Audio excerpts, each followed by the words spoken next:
pessoal! Professor Otávio aqui começando mais essa aula com vocês. Sejam todos muito bem-vindos, tá? Essa aqui é a nossa aula 27.1. Eu peço desculpas se eu estiver de vez em quando ali mexendo nos olhinhos, é porque eu tô com uma secura um pouquinho nos olhos, tá incomodando um pouco, mas isso aí é natural, né? Então vamos lá, na aula de hoje eu vou pedir que vocês prestem bastante atenção. Não que nas outras vocês não iriam prestar atenção, vocês não prestaram. Só que o assunto dessa aula, a gente vai adentrar aí no universo dos nossos materiais genéticos, né, os ácidos nucleicos.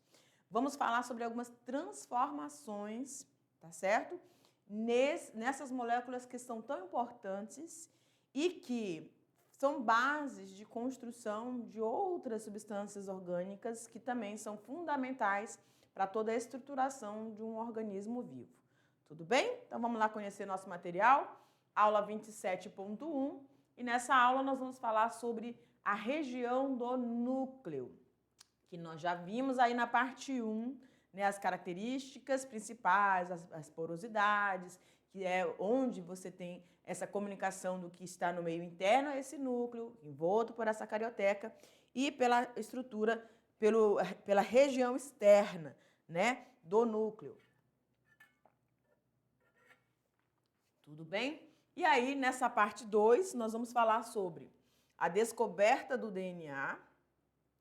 Esses personagens, galera, dessa descoberta, vocês vão ver muito habitualmente aí nas nossas avaliações externas e também nas nossas avaliações aqui, tá?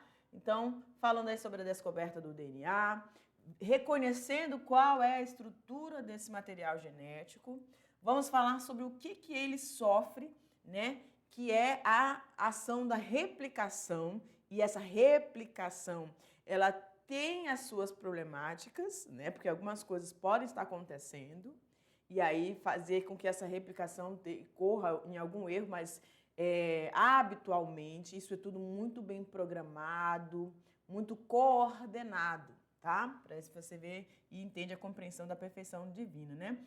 Transcrição, o que é esse evento?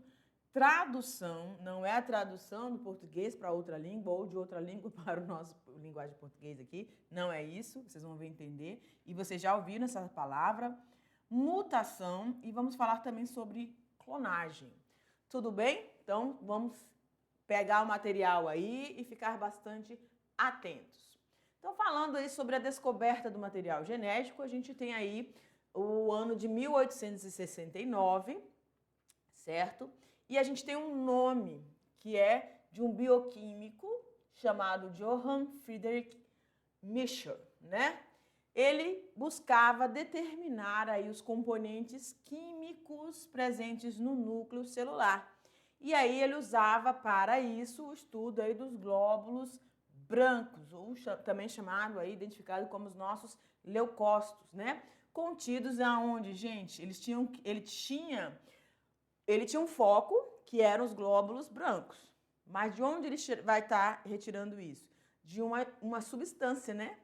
Que nós mesmos produzimos para a nossa defesa, que é o pus. Tá? Então, era a base da sua pesquisa, era o pus que era liberado ali de um determinado ferimento, tá? Uma lesão. Então, a partir dessa identificação, né, dessa descoberta do material genético, da composição química, o que tinha no material genético, né? A gente falou aí dos nucleotídeos nas aulas anteriores, não foi? E aí, chegamos aqui então para outro grupo de pesquisadores, o Watson e o Crick, tá? Que são aí, em 1928, eles, a partir de uma imagem, certo? Retirada e feita por uma mulher. Eu agora não vou me recordar o nome dela, mas ela é uma referência aí no universo feminino dentro da ciência, um dos nomes, né? A gente tem várias pesquisadoras que deixaram o seu nome, deixaram aí a sua história, o seu legado. E a partir dessa imagem, essa pesquisadora, eu até ao final da aula vou tentar lembrar o nome dela, ela contraiu um câncer justamente pelo equipamento que ela manipulou por muitos anos em laboratório, né? E aí acabou morrendo desse câncer câncer do útero, ou era dos ovários, enfim. E aí eles pegaram e começaram a fazer essa reconstrução, né? Vocês estão vendo aqui 2 jovens cientistas, e eles começaram então a fazer essa modelagem. E aí criaram esse modelo, né?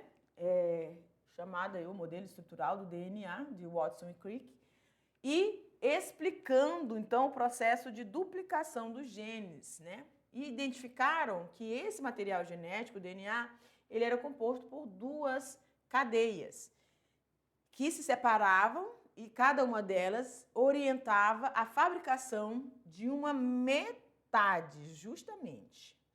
Então, o que a gente está falando? Vem para cá. Nós temos uma molécula de DNA identificada por eles, que era dupla. E aí a gente tem aquelas voltinhas, né? A gente lembra das voltinhas que a gente, para falar das proteínas, a gente lembra lá com uma estrutura terciária, secundária, o que era antigamente utilizada nos telefones com fio, que tinha aquele, né, que conectava o ganchozinho com o aparelho para desligar ou para discar. Isso era muito antigo, vocês, estudantes, talvez não se lembrem disso, mas tinha. Então, eles têm a dupla hélice, né, que hoje a gente chama de dupla hélice, e eles identificaram que apenas uma parte ou um lado deles, né, dessa fita, dupla fita, sofria essa replicação, tá? Então a gente vai entender como é que funcionava isso aí. Então uma parte orientava, como está aqui dizendo, deixa eu vir para cá, orienta então a fabricação, ó, de uma metade que vai se complementar, tá bom? Pode jogar lá no quadro, diretor. Então falando aí sobre a duplicação ou a replicação. Lembram-se? Eu acredito que a gente já nas aulas anteriores, ou a professora Laís ou o professor Jefferson falaram aí sobre a síntese, todo aquele círculo celular de síntese do material genético, que tem a fase S, lembram? Então, é nesse processo aqui que a gente está falando. O experimento, então, dos pesquisadores Meselson e Stahl confirmou, então aqui a gente tem 2 outros nomes importantes, confirmou, então a gente tem aquele que identificou o material genético, temos aqueles que fizeram a estruturação e esses que confirmaram o que o Crick tinha falado lá junto com seu colega, tá? Que é a questão dessa duplicação. E aí eles afirmaram lá que ela tinha uma parte, lembram? Metade apenas tinha essa complementação. E aí eles, o Meselson e Stahl, conseguiram confirmar isso. Tá? Que essa duplicação do DNA, ela é semi-conservativa. Ou seja, ela não faz o processo todo, é parcial. E isto é, que metade da molécula original vai se manter original, vai se conservar integralmente, e em cada uma das 2 moléculas filhas. Tudo bem? Então, quando você tem uma fita, aí na próxima imagem a gente vai compreender melhor isso, olha lá. De uma fita de DNA, certo? Você tem essa duplicação. E nessa duplicação, apenas a metade. Nessa primeira imagem, você tem o processo onde você vai ter aí 4 novas células filhas, ou DNAs filhas, né? Com as 2 fitas iguais ali. Porém, eles concluíram que havia um processo semi-conservativo, como a gente está verificando e identificando aqui. Você tem aí, ó, nessa duplicação, metade delas vai ser conservada. Tudo bem? Então, assim, uma molécula de DNA se reproduz 2 moléculas idênticas a ela. Há 2 teorias de duplicação, né? Que era aquela que originava igual e essa que tem a semi-conservativa. À medida que as bases elas vão sendo expostas, nucleotídeos, que é a estrutura do material de DNA, que vagam pelo meio ao redor vão se unindo a elas, sempre respeitando a especificidade de emparelhamento. Eles têm um comando a partir desses nucleotídeos. Então, a direção, aqui está apontando aqui, ó, a direção da duplicação. tá bom? Ela se abre, aqui você tem uma fita de DNA, e aí a gente consegue identificar as cores amarelinha ou laranjada e roxa nessa fita original. Quando ela se abre para ocorrer o processo de duplicação, aí o que a gente consegue ver? Há uma nova faixa surgindo aqui, ó, essa azul mais escura na parte roxa e a azulzinha também presente aqui nessa outra banda ou nessa outra fita do material genético.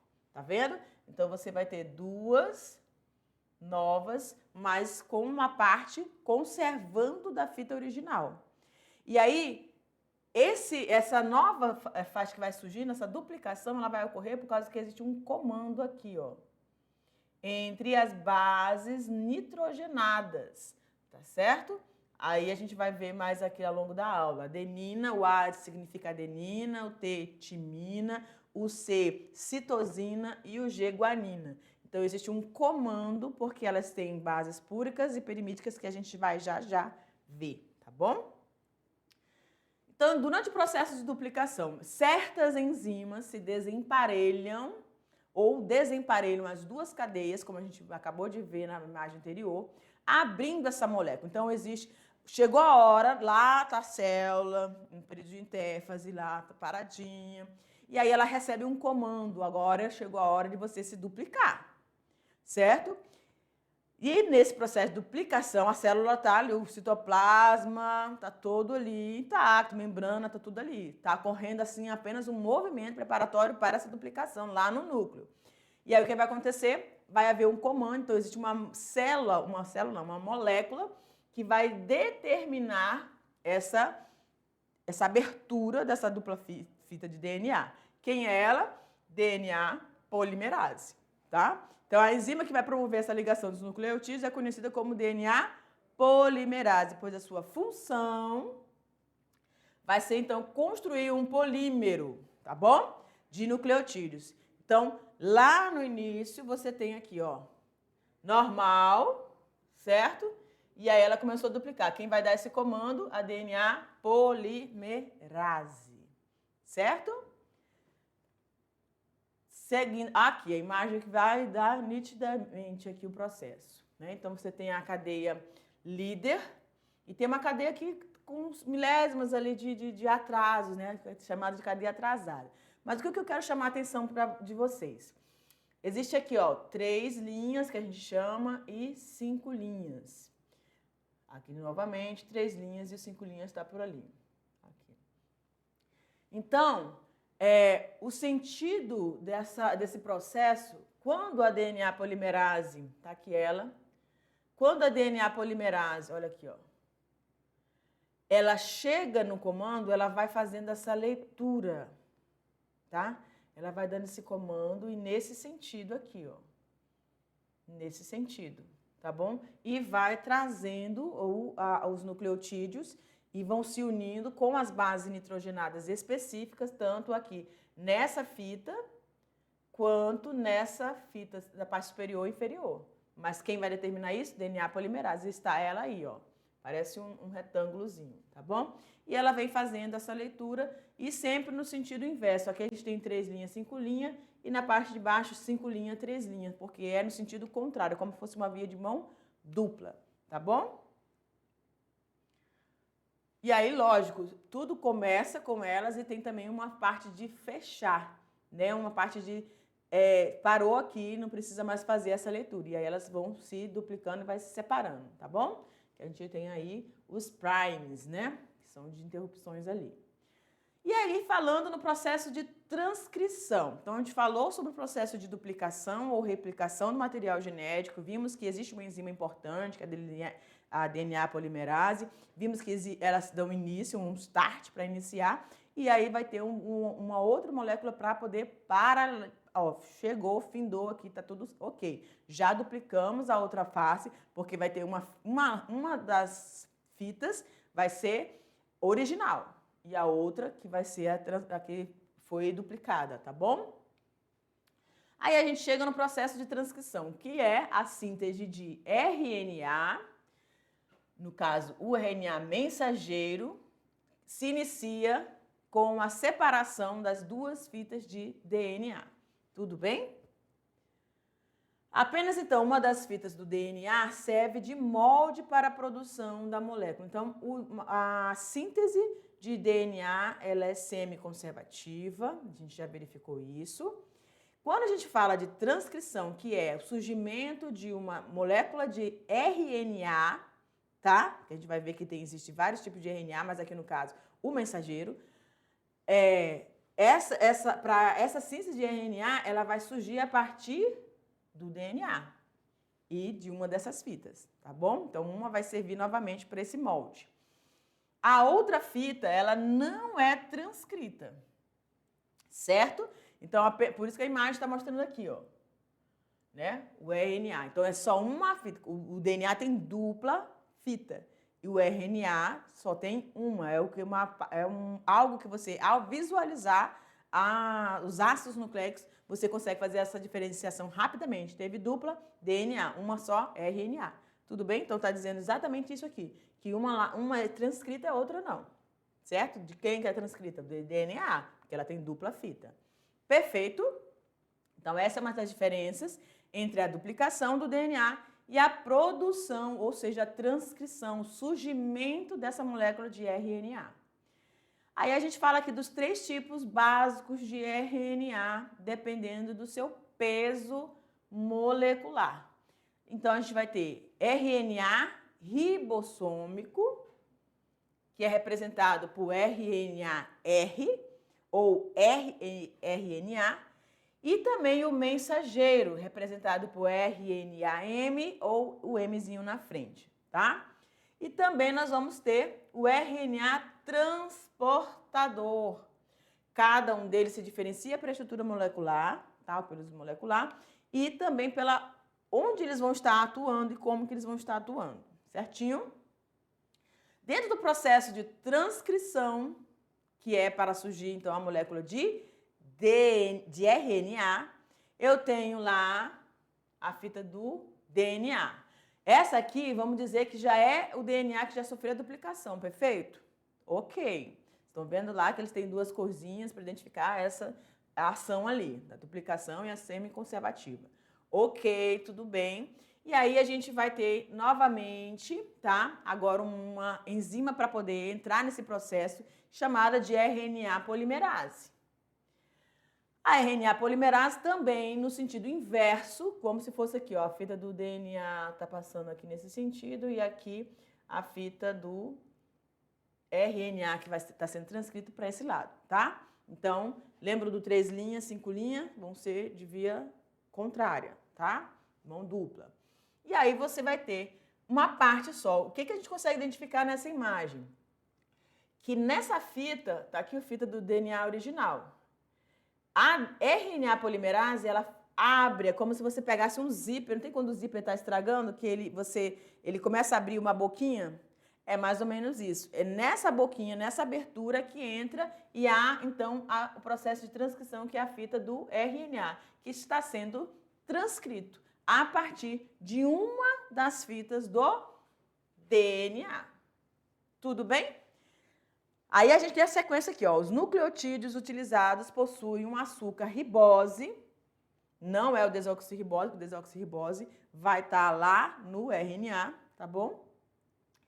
A participação de nucleotídeos de uracila, outro ponto importante. RNA só tem uma fita. Segundo, você vai ter as bases nitrogenadas do DNA. Quais são, professora? Deixa eu colocar aqui, ó. Adenina, guanina, citosina, timina. E o RNA, eu vou colocar aqui. Adenina, guanina, citosina e uracila. Então, as bases nitrogenadas também são diferentes. É o que está apontando aqui na lâmina, tá bom? Então, você vai ter a base substituída aí, timina, pela uracila. Assim, se na fita de DNA que está sendo transcrita aparecer a adenina, encaminha-se para ela um nucleotídeo complementar. Gente, isso tudo é muito coordenado. Eles estão como se falar cientes, né? Mas a gente está falando de moléculas. Mas é tudo um balé orgânico, bioquímico acontecendo e essas moléculas todas, elas existem, essas enzimas todas, existe um comando, tá? Um direcionamento e eles vão fazendo perfeitamente esse percurso. Pode sim, a gente vai ver aqui casos que haja uma alteração, que pode ser ocasionada pelo ambiente ou realmente uma deleção, uma situação mais interna, tá bom? Que pode mudar toda essa dança aí bioquímica. Então, você vai ter encaminhamento então, de um nucleotídeo não mais com a timina, mas com a uracila presente, tá bom? Imaginando um segmento hipotético de um filamento de DNA com uma sequência de bases, olha lá, DNA, qual é a sequência? Por que a gente tem essa divisão aqui, gente? Deixa eu mostrar para vocês. Ó, sempre é uma que a gente chama de trinca, tá bom? Que essa é a forma de leitura dos códons que a gente chama. Então, é a trincazinha de bases nitrogenadas que vai fazendo esses encaixes. Então, se eu tenho uma fita de DNA ATG, ou seja, adenina, timina, guanina, eu vou ter que ter, cadê?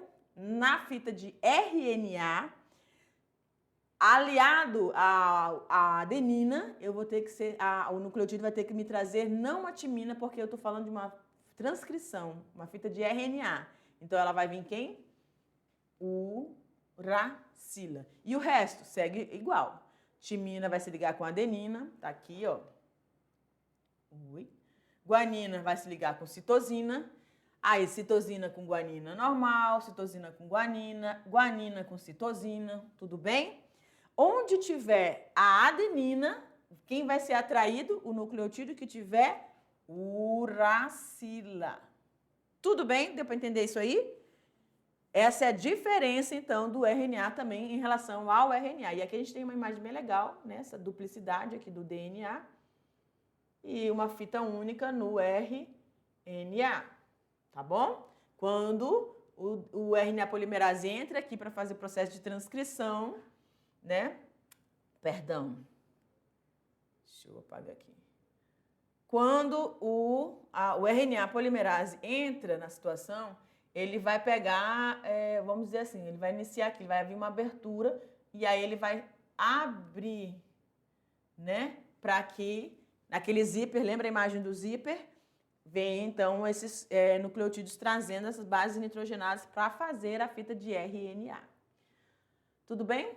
Aí a gente tem aqui essa imagem mostrando esse processo. Então, o DNA aqui na parte superior, com uma cadeia molde, né? E uma outra cadeia que vai ser transcrita, certo? Com as bases nitrogenadas a partir de uma dessas fitas de DNA. Na sequência, então, a gente tem aí todo esse processo. Então, a parte que vai ser transcrita do DNA é essa que está em destaque aqui, tá bom? E aí, essa outra fita de baixo que seria o RNA, mas você tem essa imagem aqui, que é o processo que vai ocorrer. Então, vamos lá, olha lá. Olhando para esse pontinho aqui, ó, para o A de adenina, o nucleotídeo que vai vir na sequência vai ser uracila, tá bom? E aí, onde tiver o A de adenina, segue-se a uracila, porque nós estamos falando de uma molécula de RNA. Tudo bem, gente? Então, vamos para a sequência. A gente falar aqui sobre o processo de tradução. Então, dentro do material genético, no núcleo do celular, nós vamos ter o processo de replicação do DNA, que aí a gente tem a DNA polimerase, abrindo essa fita, tá? E fazendo toda essa semiconservação e a origem de duas novas fitas filhas a partir do DNA mãe, tá bom? Aí a gente viu o processo de transcrição, que é de uma molécula de DNA, você vai ter o surgimento de uma molécula de RNA, só que ela não é dupla, ela é apenas uma fita. E temos a diferença também do açúcar, que não é desoxirribose e sim ribose no RNA, e temos também a uracila substituindo a timina que estava presente no DNA. No processo de tradução, que a gente tem? É um processo também importantíssimo, porque, professora, nesse processo chamado de tradução, é que nós vamos ter a produção, então, da nossa molécula proteica, tá? Ou seja, a tradução nada mais é que a síntese de proteínas. Perfeito? Síntese de proteínas. Elas são ou não são importantes? Nós já vimos ali sobre as nossas moléculas orgânicas. O professor Jefferson e a professora Laís falaram muito bem ali sobre esse processo dessas formações e como que elas são e onde elas estão atuando. E a gente sabe que as proteínas são importantíssimas para toda a estruturação de um ser vivo. E aí a gente tem aqui a imagem mostrando a célula, tá? Delimitada por sua membrana plasmática. Nós temos ali na parte, no cantinho superior, o núcleo, certo? Esse núcleo com o retículo endoplasmático rugoso, que nós também já vimos, né? Quem não está lembrando, essa região aqui. Nós vimos aqui também sobre o complexo de Golgi, né? Todo sobre as vesículas que são formadas, face cis, face trans. Estão lembrados disso? Perfeito. E aí a gente tem o processo de síntese de proteínas que ocorre não dentro do núcleo como uma duplicação, mas aqui na parte externa, né, no citoplasma, que é a produção dessas proteínas, tá bom? Aqui está identificando também as mitocôndrias, né? Enfim, mas vamos lá. Então, esse processo ocorre no citoplasma, né, com a participação, entre outros, do RNA e também de aminoácidos, tá bom? Que são trazidos, gente, é bem interessante isso. Vamos acompanhar aqui. Então, a tradução é um processo no qual haverá a leitura, tá? Por isso o nome tradução, né? Se você pega um texto numa outra língua, nós falamos aqui português. Aí você pega um livro, algo que está em inglês, em francês, sei lá, qual a língua que você gosta. Mas você pega lá, e se você não tem o domínio dessa língua, você vai ficar boiando, você não vai conseguir entender nada, tá? Então, não adianta estar ali transcrito. Eu tenho o documento transcrito, mas eu preciso entender o que ele está falando. E quem vai me dar essas coordenadas? O processo de tradução, que é uma leitura daquilo que estava codificado a partir da fita do DNA. Ou seja, onde que essa informação está? No RNA, tá bom? Aí, o que a gente vai ter aqui, então? A mensagem que está contida então, na molécula de RNA mensageiro pelos ribossomos, decodificando a linguagem de ácido nucleico para a língua de proteína, ou seja, eu passei do inglês para o português, tá bom? Então, o que o RNA mensageiro traz é aquilo que foi transcrito e agora eu preciso que seja traduzido esse material, só que a tradução, em vez de ser na outra língua, vai ser na forma de proteína. Ficou claro isso, galera? Perfeito. Então, aqui a gente tem a estrutura. Olha só que eu falei lá das trincas, lembram? Nós temos um códon e nós temos um anticódon. Sabe o que eu me lembro? Do processo de enzima, que tem um substrato.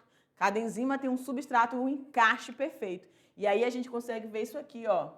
Nessa estrutura, tá vendo que tem um como se fosse um Vzinho, um como se fosse o Czinho, né? Como se fosse a pontinha de um lápis e o Azinho também como se fosse um V. Então, eles têm um encaixe. O códon vai receber um anticódon perfeito. E quem vai dar esse comando? Essas bases nitrogenadas aqui, tá bom? Se eu tenho aqui, ó, guanina, citosina e adenina, eu vou ter esses encaixes perfeitos, no caso a adenina se conectando aí a uma uracila, né? Como assim? Então, vamos aos exemplos. Olha lá. Lembra lá do 5 linhas, 3 linhas? Perfeito. DNA, você tinha lá o R 3 linhas, 5 linhas, e a gente, como falou de via de mão dupla, o 5 linhas, 3 linhas aqui. Aí você tem, né, as subunidades dos ribossomos, que é a subunidade maior, e aí você tem o RNA, né, transportador, que vem com o anticódon dessa base, essa trinca, que vai ser aqui unida, tá? Então, ele vai passando, o RNA transportador vem, vai trazendo as trincas, só vai se encaixar se aquele anticódon fizer a leitura ou a identificação com o códon, tá bom? Essa aqui é a fita do RNA mensageiro. E aí você vem, ó, eles vão começando a se unir, as trincazinhas vão começando a se unir. Eita, deixa eu apagar aqui que ficou meio baralhado. Eu quero que vocês identifiquem essa trinca aqui, ó, tá? Então, eles vão se unindo. Chegou... Quando eles se unem, formou aí uma sequência de ligações peptídicas, tá? A partir desses aminoácidos. E aí você vai ter essa infinidade, essa variedade de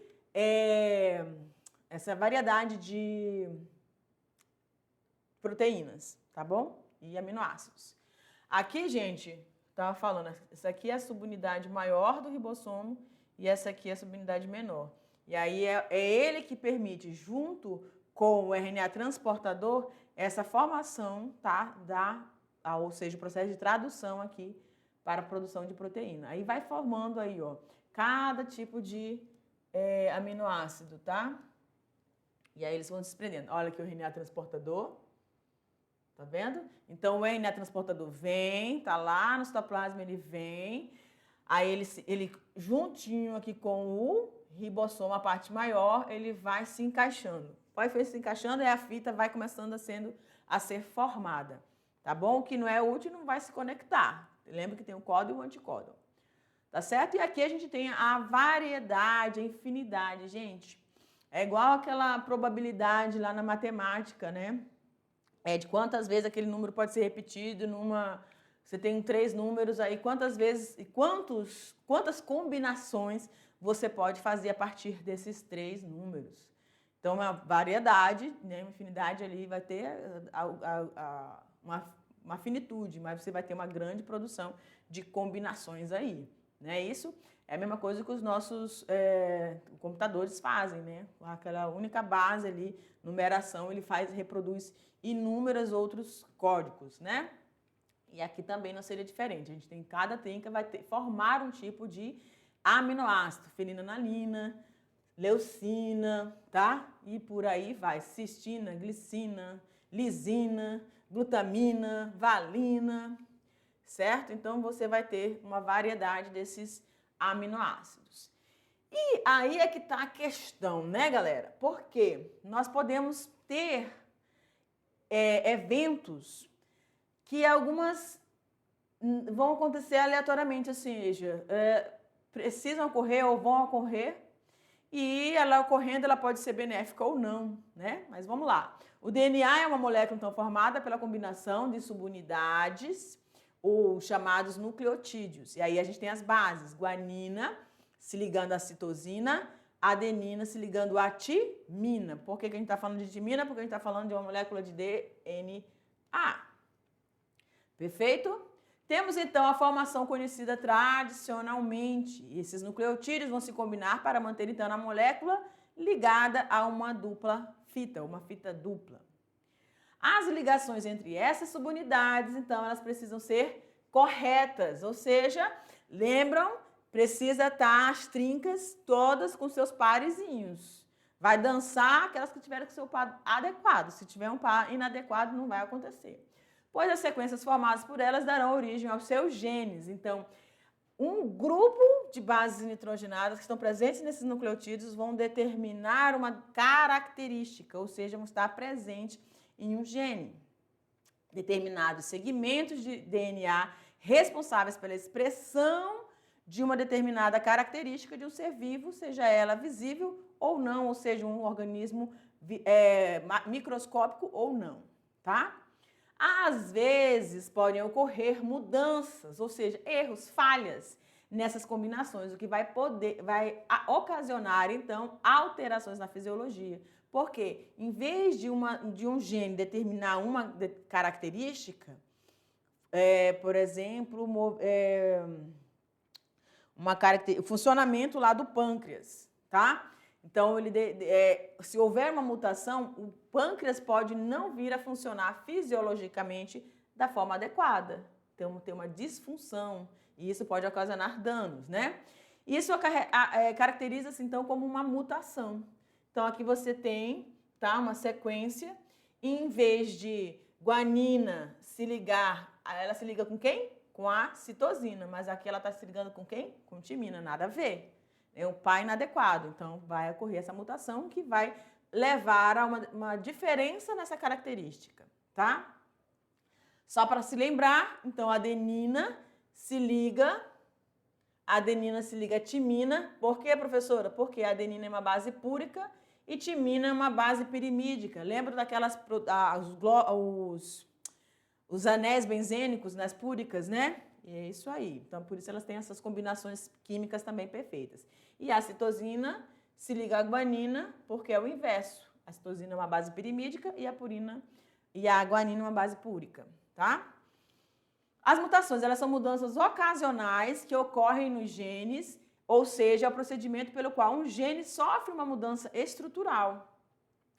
As mutações, elas podem apresentar tipos diferentes. Vamos ver aqui um exemplo, né?